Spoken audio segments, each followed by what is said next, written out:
Състезателки по художествена гимнастика Лили Игнатова. Добър ден, госпожо Игнатова. С какви чувства ви вълнуват, когато се връщате назад във времето към 1986 година и Европейското първенство в Флоренция? Това не се остана вече доста назад във времето, за мен поне. Но така, приятно ми е да си спомням.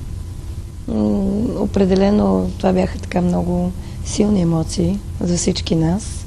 А специално Флоренция беше моето последно голямо състезание. Всъщност последната година, в която се състезавах. След това имаше още една световна купа и аз прекратих, така че самото състезание вече е свързано пък с много така положителни емоции на нещо така добре завършващо.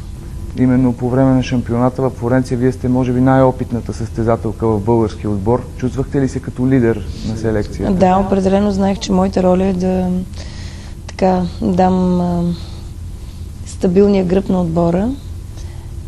Дори на едното съчетание на топка Нешка ме помоли да отстъпа моето място на шампионата, да го дам на Адриана Дунавска, защото тя първа ще се налага, пък аз се отказвам и така вместо мене всъщност играе Адриана на шампионата на топка и взе първия си златен медал.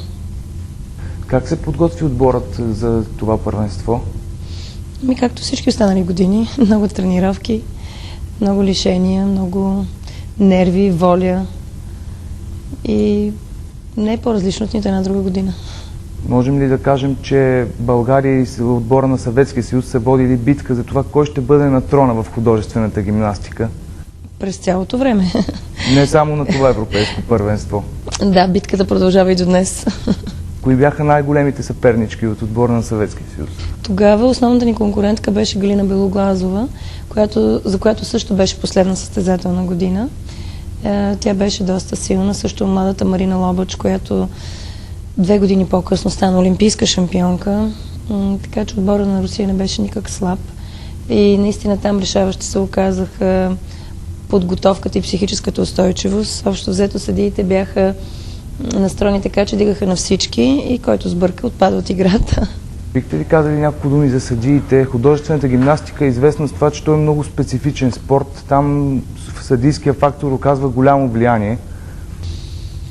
Какво да кажа за съдиите? Влиза ли една състезателка под кожата на съдиите, когато изпълнява някакво съчетание? Абсолютно, абсолютно. Подготвяте ли се за това? Значи, те също са хора, независимо, че всеки съдия, разбира се, защитава интересите на собствената си страна. Там има интереси национални, по някой път дори икономически. Но аз мисля, че когато един състезател е много добър, наистина много добър, в крайна сметка, рано или късно, идва момента, в който идва неговия шанс и съдиите го признават. Значи един съдия винаги признава това, че примерно 3-4 състезателка се отличават от другите и вътре между тези 3-4 гимнастички може да отдаде своите предпочитания. Но да влезеш в така призовата тройка или четворка, това трудно един съдия би могъл да осуети, ако гимнастичката наистина е много добра. Да, може да ти бъде сменен медал от златен на сребърен, от сребърен на бронзов, но аз винаги това повтарям и на моите момичета. Ако човек е достатъчно търпелив и остане в спорта достатъчно дълго време, той рано или късно намира своето признание, ако заслужава такова.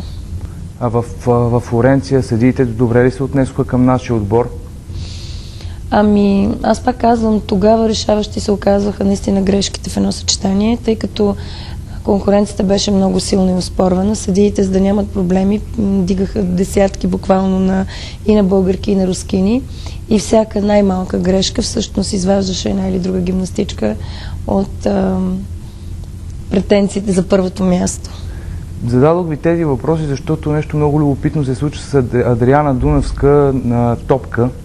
По принцип тя остава на 3-то място след 2 руски състезателки, след което български отбор подава контестация и Адриана Дунавска получава златен медал.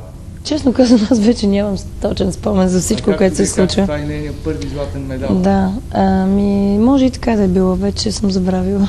В смисъл, нормално ли е такива неща да стават в художествената гимнастика? По принцип, по правилник имаме право и когато има основания за това, обикновено контестациите се уважават, въпреки че Не е често срещано явление това нещо. В момента на състезанието да се подаде контестация срещу съдейство и да се уважи, това е било един шанс за Адриана. Уважаеми зрители, нека да видим как се представя Адриана